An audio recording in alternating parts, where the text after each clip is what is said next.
سورۃ الانبیاء میں آیت نمبر 30 میں اللہ تعالیٰ نے فرمایا کیا بھلا نہیں دیکھا ان لوگوں نے جنہوں نے کفر کیا کہ بے شک آسمان اور زمین دونوں ملے ہوئے تھے. رتقن، رتقن کیا ہوتا ہے؟ دونوں چیزوں کا جڑا ہونا، بالکل متصل ہونا. ففتقناہما، تو جدا جدا. فتق کیا ہوتا ہے؟ پھاڑ دینا، جدا جدا کر دینا، یعنی کہ جو چیزیں جڑی ہوئی ہیں نا ان کو الگ الگ کر دینا، جدا جدا کر دینا. اور بنائی ہم نے پانی سے ہر چیز زندہ. کیا پھر نہیں وہ ایمان لاتے؟ تو جب اس کی تفسیر کی تھی میں نے تو اس میں ایک دو پوائنٹس ڈسکس کیے تھے، میں نے کہا آپ لوگوں کو بھی بتا دیتی ہوں. اس میں ایک شخص نے نا، ابن عمر رضی اللہ عنہ، حضرت عمر رضی اللہ عنہ کے جو بیٹے تھے، ان کے پاس وہ شخص آئے تو انہوں نے کہا کہ اس آیت کو مجھے سمجھائیے. تو انہوں نے ابن عمر رضی اللہ عنہ نے اس شخص کو ابن عباس کی طرف بھیج دیا کہ ان سے پوچھو اس آیت کا کیا مطلب ہے، کیونکہ ابن عباس جو ہے وہ تفسیر کے بہت ماہر تھے، اور پھر مجھے بھی بتانا کہ انہوں نے کیا بتایا. تو ابن عباس نے کہا کہ شروع میں زمین و آسمان باہم ملے ہوئے تھے، چونکہ وہ ملے تھے تو زمین پر، تو ظاہر ہے اب دیکھیں زمین و آسمان ملے ہیں تو زمین پہ سورج کیسے چمکنا تھا، ہے نا؟ تو زمین پر سورج نہیں چمکتا تھا، نہ بارش ہوتی تھی، وہاں زندگی کی افزائش نہیں ہو سکتی تھی.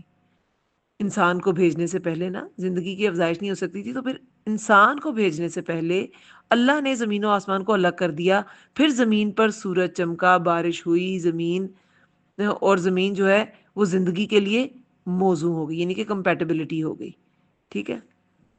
اس کے علاوہ اور بھی قرآن میں کئی جگہوں پہ ایسے بات آتی ہے. سورہ فاتر میں آتی ہے، بلا شبہ میرا میں 41 آیت ہے، بلا شبہ اللہ ہی آسمان اور زمین کو تھامے ہوئے ہیں، کہیں وہ دونوں اپنی جگہ سے ہٹ نہ جائیں، اور فی الواقع اگر وہ ہٹ جائیں تو اس کے بعد انہیں کوئی بھی تھام نہ سکے گا، بلا شبہ وہ بڑا حلم والا بخشنے والا ہے. ٹھیک ہے. تو اللہ تعالیٰ نے زمین و آسمان کو الگ الگ کیا، یہ اس آیت میں آتا ہے. اور آپ کو پتہ ہے یہ بگ بینگ تھیوری، وہ جو اتنی مشہور تھیوری ہے، اس میں کیا ہے، وہ کیا کہتی ہے؟ وہ یہی کہتی ہے کہ یہ سب کچھ جڑا ہوا تھا اور ایک دھماکے سے سب کچھ الگ ہو گیا. آج بھی دیکھیں یہ انرجی کلاؤڈ جو ہوتے ہیں، نیبولا جو ہوتے ہیں، وہ ان میں ایکسپلوژنز ہوتے رہتے ہیں، اور پھر جو لکوڈ اور سالڈ گیسز ہوتے ہیں وہ سب الگ الگ ہو جاتے ہیں. جو گیسز ہیں وہ سٹارز بن جاتی ہیں، اور جو سالڈز ہیں وہ سب پلانٹس بن جاتے ہیں. مطلب یہ جو سارا ہے نا، کومیٹس اندر مطلب ریوالو کرنا شروع ہو جاتے ہیں. ہمارے سولر سسٹم میں بھی ایسے ہوتا رہتا ہے کہ کومیٹس جو ہیں وہ ریوالو کر رہے ہیں، اور ایسٹیرائڈز، پلانٹس کے علاوہ بھی چھوٹی چھوٹی چیزیں ہیں جو نا نظام شمسی میں گھوم رہی ہوتی ہیں. ٹھیک ہے. ایسی بہت سی چیزیں ہیں. میرا یہ بات بتانے کا مقصد یہ ہے، یہ چیز ڈسکس کرنے کا مقصد یہ ہے کہ ایسی کوئی بھی بات جب آپ لوگ سنتے ہیں نا، جب آپ سائنس کی کوئی آیت جو ہے وہ پروو ہو رہی ہوتی ہے، سائنس کی کوئی بھی بات پروو ہو رہی ہوتی ہے آیت سے، تو ٹھیک ہے، کوئی بات سائنٹیفکلی آپ کو کوئی لاجک دیتا ہے، ہاں جی آیت میں یہ ہے تو سائنس نے بھی اس کو پروو کیا، تو وہ ٹھیک ہے. لیکن کبھی یہ نہ سوچیں کہ اگر سائنس کوئی چیز پروو نہیں کرتی تو آیت جو ہے وہ اس میں کوئی شک والی بات ہے، وہ کوئی اس میں مبہم بات ہے. ایسا بالکل نہیں ہے. سائنس کی جو ڈسکوریز ہیں وہ ہوتی رہیں گی، ڈسکوریز آتی رہیں گی، انوینشنز ہوتی رہیں گی، بہت سی چیزیں سائنس ابھی تک نہیں ایکسپلور کر سکی. اٹ ڈزنٹ مین کہ جو آیت میں بات ہے وہ سچ نہیں ہے. آیت حق ہے، آیت سچ ہے.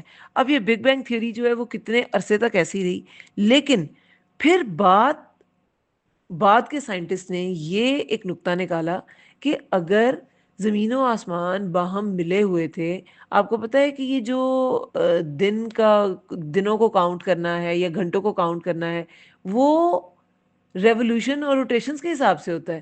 زمین سورج کے ارد گرد گھوم رہی ہے، جب وہ اپنے ایکسس کے اپنے مدار میں گھومتی ہے تو دن ایک پورا ہو جاتا ہے نا، 24 گھنٹوں میں پوری اس کی روٹیشن پوری ہوتی ہے. جب وہ سورج کے ارد گرد پوری گھومتی ہے تو ایک ریولوشن کمپلیٹ ہو جاتی ہے، وہ پورا سال گزر جاتا ہے نا، تقریباً 365 ڈیز. بات یہ ہے کہ اگر وہ وہاں ملے ہوئے تھے تو کیا اس سے پہلے ٹائم ہی نہیں تھا؟ ٹائم تو کاؤنٹ کرنا شروع کیا انسانوں نے جب روٹیشنز اور ریولوشنز ہوئی، تو کیا پہلے ٹائم نہیں تھا؟ اب سوچنے والی بات ہے نا. تو ان چیزوں پہ اتنا زیادہ نہیں جانا. پھر مزید ڈسکوریز آئیں. یہ جو نو باؤنڈری پروپوزل اسٹیفن ہاکنگ کا تھا، انہوں نے کیا کہا تھا؟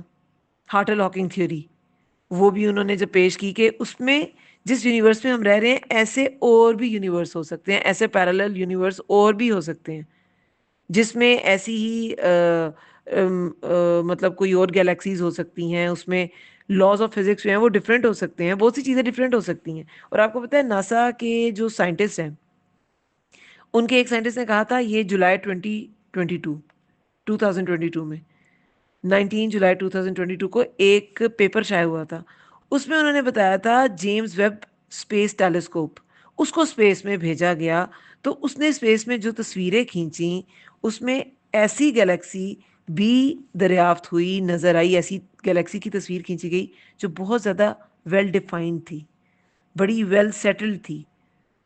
اور وہ کب ہوتی ہے؟ بلینز ایئرز گزرنے کے بعد، صدیاں گزرنے کے بعد۔ تو پھر بات یہ ہے کہ بگ بینگ کیسے ہوا؟ اس سے پہلے بھی تو بہت کچھ تھا، ویسی گیلیکسیز جو ہماری گیلیکسی ہے، ایسی ریفائنڈ، ایسی ڈیفائنڈ اور گیلیکسیز بھی ہیں۔ تو اس کا مطلب ہے کہ تبھی سے وقت شروع نہیں ہوا، پہلے بھی بہت کچھ ہو رہا تھا، اور تب بھی کوئی نہ کوئی پیمانے تھے، تب بھی کوئی نہ کوئی ترتیبیں تھیں، ٹھیک ہے؟ تو بات یہ ہے کہ ایسی ڈسکوریز نا ہوتی رہیں گی، ہوتی رہیں گی، جب ہم نہیں رہیں گے تب بھی ہوتی رہیں گی، جب ہم نہیں تھے تب بھی ہوتی تھیں، اور بہت سی چیزیں ہم سے پہلے لوگوں نے نہیں دیکھی لیکن اب ڈسکور ہو گئیں، تو یہ ہوتا رہے گا۔ لیکن کبھی بھی کسی سائنٹیفک لاجک کے ساتھ آیت کو پروو کرنے کی کوشش نہ کریں۔ آیت جو ہے نا وہ حق ہے، وہ حق ہے، سائنس پروو نہیں کر سکتی تو سائنس کے پاس ٹولز نہیں ہیں، لیکن آیت برحق ہے۔ سمجھ آئی بات کی آپ کو؟ تو اب جب اگر ایسی کوئی گیلیکسی پرانی جو ہیں وہ بھی ایسی ہیں جو بالکل یہ ملکی وے جیسی، جو ہماری گیلیکسی ہے وہ ملکی وے ہے، اس جیسی ڈیفائنڈ ہے، تو اس کا کیا مطلب ہے کہ اس سے پہلے اس کا یہ جو ہمیں ارتھ نظر آ رہی ہے یا یہ جو سسٹم نظر آ رہا ہے، اس سے پہلے بھی کچھ تھا، اس سے پہلے بھی کچھ تھا۔ جیسے اللہ تعالیٰ تو ہمیشہ سے ہیں، ہمیشہ رہیں گے۔ وہ ہمارا دماغ کو اللہ تعالیٰ نے صلاحیت نہیں دی کہ ہم اپنی پیدائش سے پہلے کی چیزیں سوچ سکیں۔ زمین جو ہے یہ پیدا ہوئی، اس سے پہلے کیا تھا، اس سے پہلے، اس سے پہلے، اس سے پہلے کیا تھا، ہمارا دماغ وہاں تک جا نہیں سکتا، ٹھیک ہے؟ تو بات یہ ہے جو اللہ تعالیٰ نے دیا اس کو قبول کر لینا ہے، اور پورے شرح صدر کے ساتھ، دل کی آمادگی کے ساتھ، تاکہ ہم پھر اس کو مان بھی سکیں، اس پہ عمل بھی کر سکیں، ٹھیک ہے؟ جزاکم اللہ خیر۔